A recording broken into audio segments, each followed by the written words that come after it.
So pwede pong mangyari na hindi po ito ma-approve. Ah, depende ho sa fiscal space at kung kaya po ng budget. Na patungkol po sa patuloy na pagsira ng kalikasan at ginagamit po ang mga lupa ng ating mga katutubo. Kaya po ako nakiusap na kung gusto po nating marisolba itong kaguluhan na ito at ito pa po ang dahilan ngayon kung bakit nagkakaroon pa ng mga recruitment po uli ng mga rebelde dahil po dito sa pagsisimula uli ng pagsasamantala sa mga lupa po ng ating mga katutubo. Andito na po tayo eh.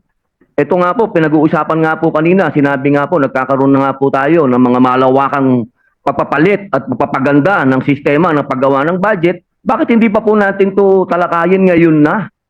Maraming salamat po, Pinunong Mayorya. Meron lang po akong katanungan sa ating kaibigan, Senator Bill Gatchalian. Opo. Kanina po kasi ang usapan ay salitang English. Mas mainam po Tagalogin ko.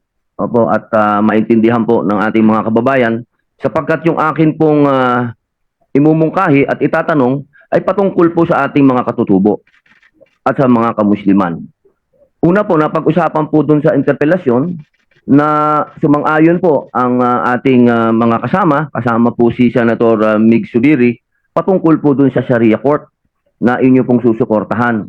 Gusto ko lang po malaman kung kasama po ba yun dito sa committee report po ninyo? Wala po. Dahil yung committee report, nauna ho yun doon sa plenary debates.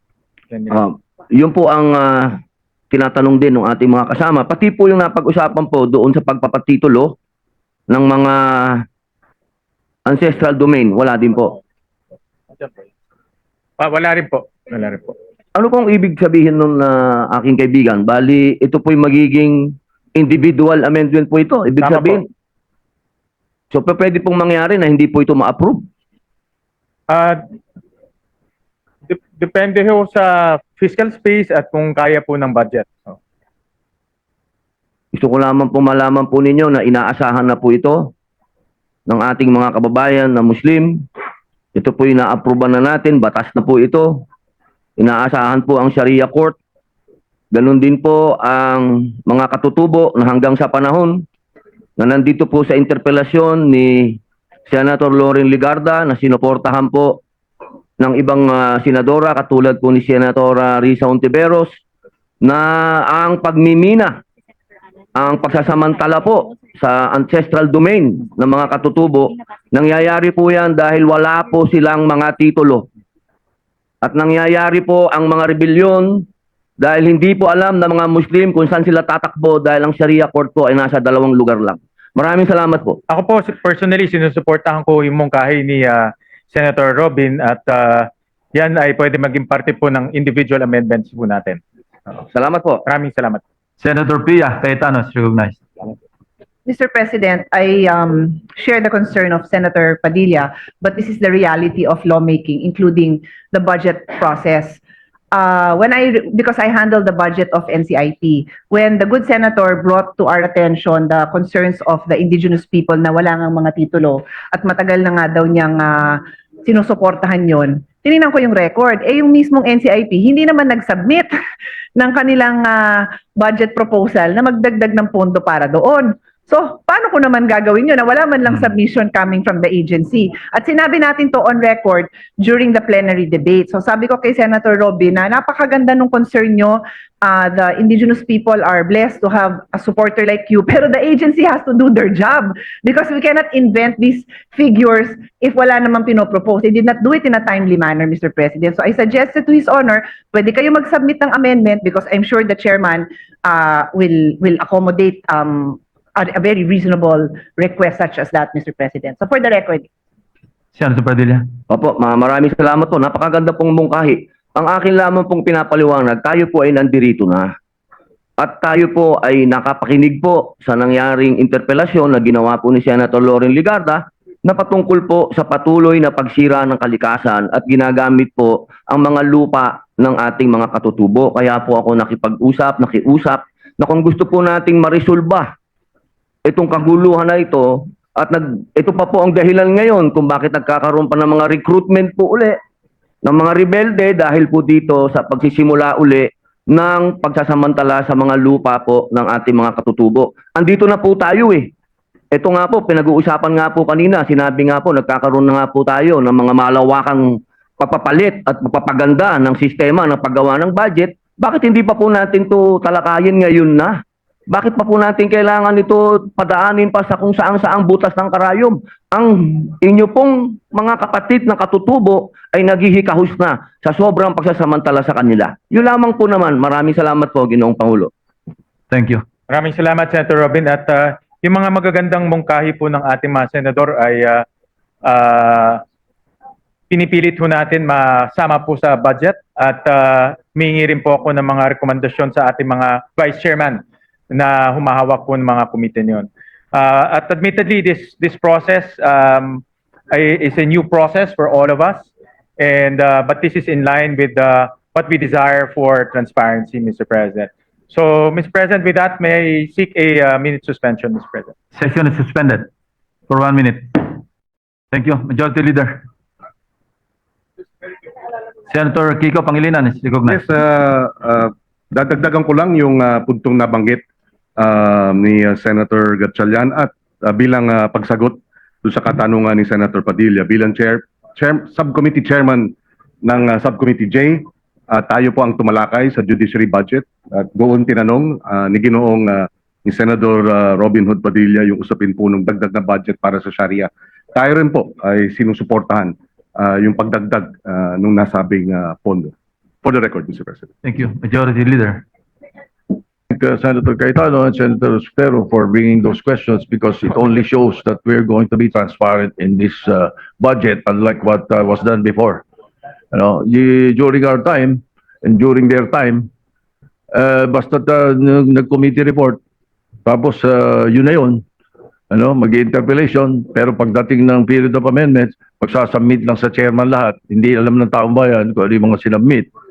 You know, unlike what we want to do today, di ba? Kaya mabuti na lang na binabanggit nila sapagkat madali naman makikita yung records. Mayroon namang record si Senator Gatchalian ng mga nag-propose kung sino at lahat yan mababasa natin, makikita natin. At ngayon, yung mga individual amendments katulad ng let's say proposal about stunting, pwedeng ipasok ngayon yun. Yung mga amendment na yun at kitang-kita at na yun born out of the interpellations during the period of interpellation. So, salamat sa kanila sapagkat din natin nakita ngayon na transparent talaga at lahat ng period pwede natin tanungin at lilitaw lahat yan. Thank you, Mr. President. Mr. President. The Minority Leader is recognized. No, I acknowledge that, SP Soto. Sir, tama po kayo. The mere fact that we're doing it this way, that's why I started out by appreciating our chairman, appreciating you, Senator Lacson, life's work in making it transparent. Ang punto ko lang naman po, we cannot be half transparent. That's what I'm saying. Kasi you have 400 billion change. So that's 323 change from the program and 72 billion from the unprogrammed, 400 billion. If you look at the TSN, which is not uploaded, you have to request it from the technical working group. Hindi naman nakalagay doon line by line kung sino nag-propose except pag agency. So today, ang fearless forecast ko hindi tayo mag-amend ng more than 60-70 billion. Baka very blessed na tayo kung maka-amend tayo ng 100 billion. So ang point ko lang, kung yung 80%, 400 billion, hindi natin alam kung sino nag-propose. So nasagot naman ni Chairman kung sino nag-approve. So ang nag-recommend TWG, tapos ang nag-approve Vice Chairman, Chairman. But I'm saying member ako ng committee there was no notice na magbobotohan or kung paano itong gagawin. Committee report na lang. So what I'm saying, Senator Soto, is that SP, yes, there are reforms, and I acknowledge that. Hindi ko sinasabing hilaw yung reforms. I don't want the media to get me wrong. I'm saying, kung magre-reform na rin tayo, itodo na rin natin. Diba? Kasi kung sasabihin natin dito, kung ano yung individual, tapos 50, 100 billion, pero yung 400 billion. And by the way, Mr. Chairman, I don't envy your job kasi mahirap. Okay? But it will do well for our country. Practice din to for BICAM Diba? So in the same manner that there are people who want change, there are people who want the same, pagdating sa BICAM, ganun din. Diba? So, in another world, if I move, bumalik tayo sa NEP, at yung nagpalit ng 400 billion, isa-isang tumayo at magsabi, then they justify. then we have complete transparency. Of course, I won't do that because I don't want to reverse the work you've done for not only 20 days since you sponsored. But before that, 2 months ka na nag-hearing, di ba? Tama ba? Mga 2 months more or less na Mga nag-hearing. 90 days po. o more or 90 less. days, so 3 months na nag-hearing, di ba? But I just pointing out that it seems hindi natin tinodo yung transparency if we don't know saan nanggaling 400. And I'm not casting any aspersions here, ha? So, meaning, katulad nung tinanong ni former Senate President Escudero, iniisa-isa mo, di ba? Okay, but having said that, SP, pare-pareho din naman tayong senador before. So, every budget, we try a little bit of reforms, but now, the environment is perfect, di ba? For totally changing the system. So, I'm saying whatever is good for the 10-20% we're gonna amend today, it should be good for the 40%, di ba? So, for example, when the chairman reviews the TSN, kung kulang doon kung sino yung nag-propose, pwede bang kunin ng technical working group at ilabas doon? Kasi dapat ni isa sa atin walang mahiya sa ating ni-recommend. And halimbawa, ang technical working group, did they accept it only from senators? Or did they also get letters from mayors, from governors, from advocacy groups and everything? I wouldn't mind, ha?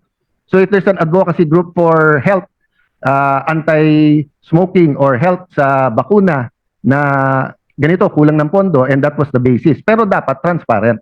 I've said my piece, Mr. President, but I think Senator Joel would like the floor also. With your permission, Mr. President. Senator